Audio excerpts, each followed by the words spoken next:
नमस्कार। आज की कहानी है पत्थर के राजकुमार। यह एक लोक कथा है। कहानी सुनाने से पूर्व मेरा आपसे अनुरोध है कि कहानी को आप पूरा सुने। कहानी अगर आपको पसंद आती है तो मेरे चैनल को सब्सक्राइब करें, वीडियो को लाइक एंड शेयर भी करें। तो आइए दोस्तों, कहानी सुनते हैं। बात बहुत पुराने समय की है। एक राजा थे, उनके 4 बेटे थे और उन्होंने अपने उन पुत्रों को कह रखा था कि वे दिन रात उसके राज्य और देखें कि उसके राज्य में कोई दुखी तो नहीं है, किसी को किसी चीज़ की कोई ज़रूरत तो नहीं है। एक सुबह की बात है कि सबसे बड़े राजकुमार को पहरा देते समय एक जोगी मिल गया। वह जोगी एक तालाब के किनारे बैठा हुआ था और उसके पास 4 घोड़े घास चर रहे थे। उसने देखा कि वे घोड़े जितने भी घोड़े उसके पिता के पास थे, उनसे कुछ अलग ही नस्ल के थे और उनसे अच्छे भी थे। तो वह जोगी के पास गया और उससे पूछा, अरे जोगी, तुम कौन हो और तुम यहाँ कब आए? तुम्हें यहाँ क्या चाहिए? जोगी बोला, मुझे तुम चाहिए। राजकुमार ने आश्चर्य से पूछा, मैं क्यों? मैं इस देश के राजा का सबसे बड़ा बेटा हूँ। मेरे पिता ने मुझे इस देश को देखने भालने के लिए कहा है कि मैं यह देखूं कि किसी को किसी चीज़ की ज़रूरत तो नहीं है। तो तुम यह बताओ कि तुमको किसी चीज़ की ज़रूरत तो नहीं है? जोगी ने फिर वही जवाब दिया, मुझे केवल तुम चाहिए और कुछ नहीं। पर अगर तुम्हें कुछ चाहिए तो तुम मुझे बताओ, मैं तुम्हारे लिए वह ला दूंगा। राजकुमार बोला, ओ जोगी, मैं तुम्हारे इन बढ़िया घोड़ों में से एक घोड़े पर सवारी करना चाहता हूँ। जोगी बोला, ठीक है, तुम अपनी सवारी के लिए कोई सा एक घोड़ा ले लो, पर ध्यान रखना कि शाम होने से पहले इसे यहाँ वापस ले आना। जब तुम यहाँ आओगे तो मैं उम्मीद करता हूँ कि मैं तुम्हारी दिन भर की सवारी के बारे में तुम्हारे कुछ अनुभव ज़रूर सुनूंगा। राजकुमार ने एक घोड़ा चुना और उस पर सवार होकर चल दिया। जैसे ही राजकुमार उस घोड़े पर चढ़ा तो उस घोड़े ने तो बहुत तेजी से भागना शुरू कर दिया और वह एक जंगल की तरफ जा रहा था। वह एक सब्जी के बगीचे के पास जाकर रुक गया। उस बगीचे के चारों तरफ ऐसी बाड़ लगी थी कि उसके अंदर कोई नहीं घुस सकता था। राजकुमार जंगल की तरफ कुछ दूर और गया और फिर वहां से लौटने लगा। जब वह वापस लौट रहा था तो उसने देखा कि उस सब्जी के बगीचे के बाड़े में लगे सारे डंडे हंसियां बन गए हैं और बगीचे में से सब्जियां काट रहे हैं। यह देखकर उसे बड़ा आश्चर्य हुआ, पर उसकी वजह उसकी समझ में नहीं आई कि ऐसा कैसे हुआ। वह वहां से चलकर जोगी के पास आ गया। जोगी ने उससे पूछा कि उसकी घोड़े की सवारी कैसी रही, उसने रास्ते में क्या कुछ देखा। राजकुमार बोला, मैंने एक बगीचा देखा जिसके चारों तरफ एक ऐसी बाड़ लगी हुई थी जिसमें से अंदर जाना नामुमकिन था। मैं उससे थोड़ा और आगे चला गया। फिर जब मैं वापस लौटकर आया तो देखा कि उसी बाड़ के डंडे हंसियां बने उस बगीचे में से सब्जी काट रहे हैं। जोगी ने पूछा, जानते हो इसका क्या मतलब है? राजकुमार बोला, नहीं, मैं तो नहीं जानता। जोगी बोला, नहीं जानते? और तुम्हारे पिता ने तुमको इस राज्य की देखभाल करने के लिए कहा है। जाओ, तुम पत्थर के हो जाओ। जोगी के यह कहते ही राजकुमार पत्थर का हो गया। अगली सुबह राजा का दूसरा बेटा शहर की देखभाल के लिए निकला। वह भी उसी जोगी के पास पहुंच गया। उसने भी जोगी के बढ़िया घोड़े देखे तो वह भी उन बढ़िया घोड़ों को देखकर बहुत खुश हो गया। वह भी जोगी के पास रुका और उससे पूछा कि तुम कौन हो और वहाँ कहाँ से आए हो? जोगी बोला, मैं यहाँ इस देश में कुछ दिनों से घूम रहा हूँ। ये चारों घोड़े मेरे हैं। क्या तुम इनमें से किसी एक घोड़े की सवारी करना चाहोगे? कल राजा का सबसे बड़ा बेटा यहाँ आया था। उसने इनमें से एक घोड़े की सवारी करनी चाहिए। मैंने उसको किसी भी घोड़े को चुनने और उसकी सवारी की इजाज़त दे दी, पर जब सवारी करके वह वापस आया तो जो कुछ उसने रास्ते में देखा था वह उसका मतलब मुझे समझा ना सका। तो मैंने उसको पत्थर का बना दिया। राजकुमार बोला, अच्छा, मगर उसने ऐसा क्या देखा जिसे वह तुम्हें समझा नहीं सका? तब जोगी ने उसे बताया कि उसने क्या देखा था और यह वादा किया कि अगर वह इस बात को उसे समझा सका कि वे डंडे हंसियों में क्यों बदल गए तो वह उसके भाई को जिंदा कर देगा। राजकुमार बोला, जोगी, तुमने तो यह बहुत ही मुश्किल सवाल पूछ लिया। जब मैंने उसे देखा ही नहीं जिसके बारे में तुम मुझसे पूछ रहे हो तो मैं उसे तुम्हें कैसे समझा सकता हूँ? हाँ, अगर मैं तुम्हारा एक सुंदर घोड़ा ले जाऊं और उसे देख आऊं तो शायद मैं तुम्हें समझा सकूं। जोगी ने उसको इजाज़त दे दी और वह एक घोड़ा लेकर वहां से चला गया। वह घोड़ा भी उसको एक जंगल की तरफ ले गया। वहां जाकर उसने देखा कि नई पैदा हुई बछिया अपनी माँ को दूध पिला रही है। वह बहुत देर तक इस अजीब दृश्य को देखता रहा और फिर जोगी के पास लौट आया। जोगी ने पूछा, तुमने रास्ते में क्या देखा? राजकुमार ने उसे बताया कि उसने देखा कि एक नई पैदा हुई बछिया अपनी माँ को दूध पिला रही थी। जोगी ने उससे भी पूछा, क्या तुम बता सकते हो कि इसका मतलब क्या हुआ? राजकुमार बोला, मैं नहीं जानता। जोगी बोला, क्या तुम नहीं जानते? राजकुमार उसके इस सवाल का जवाब नहीं दे पाया क्योंकि इससे पहले ही वह पत्थर का बन चुका था। तीसरी सुबह तीसरा राजकुमार शहर की देखभाल के लिए निकला और वह भी जोगी के पास आया। उसने भी उसके घोड़े देखे। वह भी उसके घोड़े देखकर आश्चर्यचकित रह गया।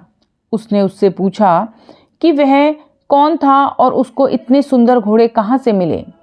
उसके इन सवालों पर ध्यान न देते हुए जोगी ने उससे उसके पास बैठे जाने के लिए कहा।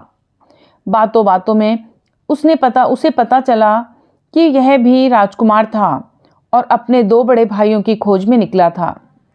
उसने उसको बता दिया कि उसके दोनों बड़े भाइयों के साथ क्या हुआ है। फिर उसने बाद में उससे यह भी कहा कि वह उसके दोनों भाइयों को जिंदा कर देगा अगर वह यह बता दे कि बाड़े के डंडे हंसियों में क्यों बदल गए थे और नई पैदा हुई बछिया अपनी माँ को दूध क्यों पिला रही थी। राजकुमार बोला, बहुत बहुत धन्यवाद। अगर आप मुझे अपना एक घोड़ा दे दें तो मैं इन अजीब चीज़ों को देखकर आ सकता हूँ और तब शायद आपको समझा सकूं। जोगी बोला, हाँ हाँ, क्यों नहीं, तुम इनमें से कोई सा भी एक घोड़ा ले जाओ, मगर ध्यान रखना कि शाम होने से पहले ही यहाँ वापस आ जाना। राजकुमार ने उन घोड़ों में से एक घोड़ा लिया और उस पर सवार होकर चल दिया। वह घोड़ा भी उसको जंगल की तरफ ले गया जहाँ उसने देखा कि एक आदमी अपनी पीठ पर लकड़ियाँ लादे लिए जा रहा है। वह केवल उन्हीं लकड़ियों से संतुष्ट नहीं है जो उसने इकट्ठी कर ली हैं, बल्कि वह रास्ते में पड़ी और भी लकड़ियाँ उठाता जा रहा है। राजकुमार ने सोचा, इसका क्या मतलब हो सकता है? जब मैं जोगी के पास पहुंचूंगा तो मैं जोगी को इसका क्या मतलब बताऊंगा। इस दृश्य का मतलब समझाने में वह भी नाकामयाब रहा और जोगी ने इसको भी पत्थर में बदल दिया। अगली सुबह राजा का चौथा और आखिरी बेटा शहर की देखभाल के लिए और अपने भाइयों को ढूंढने के लिए निकला तो वह भी जोगी के पास आ पहुंचा। उसने जोगी को प्रणाम किया और उससे पूछा कि क्या उसने उसके तीनों भाइयों को देखा है। जोगी बोला, हाँ देखा है, कहकर उसने एक तरफ इशारा करते हुए उससे कहा कि देखो, तुम्हारे तीनों भाई ये खड़े हैं। मैंने ही उनको पत्थरों में बदल दिया है क्योंकि उन्होंने पास के जंगल में जो कुछ देखा वे मुझे समझा नहीं सके, पर मैं उनको जिंदा कर सकता हूँ अगर तुम मुझे उन सबका मतलब समझा दो तो। इसके बाद उसने उन राजकुमारों द्वारा देखे हुए तीनों दृश्य उसको बता दिए।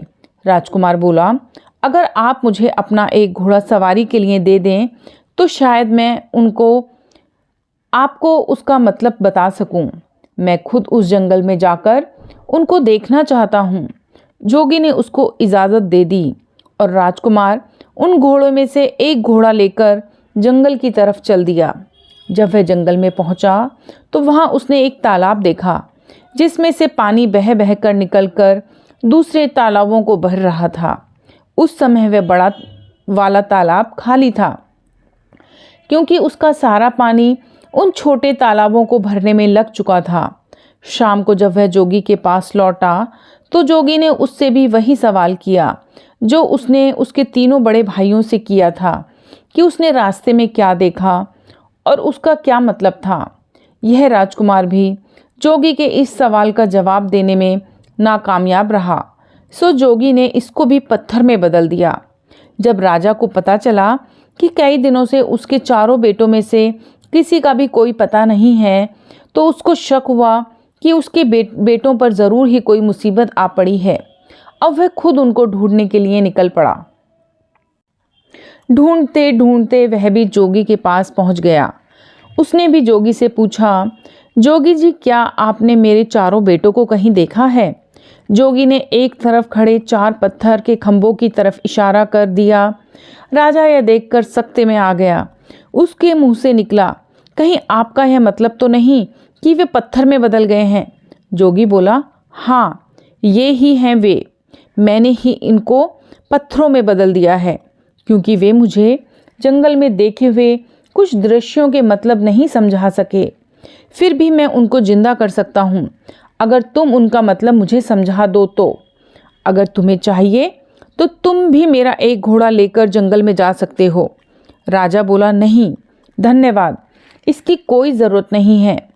पर अगर आप मुझे यह बता सकें कि उन्होंने क्या देखा जिसको वे आपको नहीं समझा सके, तो शायद मैं उनको आपको समझाने की कोशिश कर सकूं।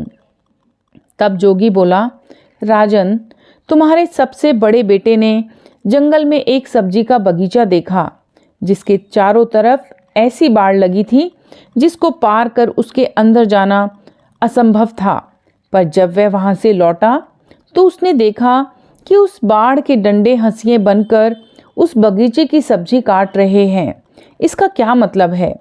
राजा बोला, यह एक ऐसे आदमी की तस्वीर है जिसके पास कुछ पैसा सुरक्षा के लिए रखा गया हो, और जब उसके पैसे का मालिक अपना पैसा उससे वापस मांगने आया हो तो उस आदमी ने उसके पैसे को या तो कहीं छिपा दिया हो या फिर उसे खर्च कर दिया हो, जिससे कि उस पैसे के मालिक को उसका पैसा ना मिल पा रहा हो।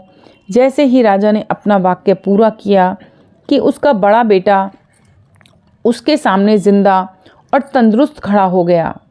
जोगी ने अपना दूसरा सवाल किया, तुम्हारे दूसरे बेटे ने एक नई पैदा हुई बच्चिया को अपनी माँ को दूध पिलाते हुए देखा। अब बताओ इसका क्या मतलब है? राजा बोला, बड़ी अजीब सी बात है कि उसको यह देखकर किसी एक ऐसी स्त्री की याद नहीं आई जो अपनी बेटी की कमाई पर जिंदा रहती हो। राजा के यह कहते ही उसका दूसरा बेटा भी जिंदा होकर उसके सामने खड़ा हो गया। तब जोगी ने अपना तीसरा सवाल पूछा, राजन, तुम्हारे तीसरे बेटे ने एक ऐसे आदमी को देखा जो अपनी पीठ पर लकड़ियां लादे लिए जा रहा था। वह अपने उस ढेर से संतुष्ट नहीं था और रास्ते में उसको और जो लकड़ियां मिलती जा रही थी वह उनको भी उठाता जा रहा था। इसका क्या मतलब है? राजा बोला, यह इस बात को बताता है कि कुछ लोग ऐसे होते हैं जो उनके पास जो कुछ भी होता है वे उससे संतुष्ट नहीं होते, उनको हमेशा ही और ज़्यादा की इच्छा बनी रहती है। जैसे ही राजा ने ये शब्द बोले कि उसका तीसरा बेटा भी जिंदा होकर उसके सामने आ खड़ा हुआ। अब जोगी ने अपना चौथा और आखिरी सवाल पूछा, हे राजन, तुम्हारे सबसे छोटे बेटे ने जंगल में एक ऐसा तालाब देखा जिसने 6 दूसरे तालाबों को पानी देने के लिए अपने आप को खाली कर दिया। इसका क्या मतलब है? राजा बोला, जोगी जी, वह बड़ा तालाब दुनिया के उन आदमियों के समान है जो दूसरों को देने के लिए अपना सब कुछ खर्च कर देते हैं, पर बदले में उन्हें क्या मिलता है? कुछ भी नहीं। जैसे ही राजा यह बोला, उसका चौथा बेटा भी जिंदा होकर उसके सामने खड़ा हुआ। राजा और उसके चारों बेटे खुशी खुशी अपने महल वापस लौट आए। कुछ समय बाद ही राजा ने अपनी गद्दी छोड़कर अपना राज्य अपने बच्चों को दे दिया और वह खुद जंगल में शांति से रहने चला गया। तो देखा दोस्तों, कैसे एक राजा ने अपने अनुभव से अपने पत्थर बने बेटों को जीवित कर लिया। इस कहानी का यही अर्थ निकलता है कि मनुष्य को सदैव अपने आसपास की परिस्थितियों को समझना चाहिए और उनसे अपने जीवन में आने वाली परेशानियों का निवारण भी ढूंढना चाहिए। धन्यवाद दोस्तों।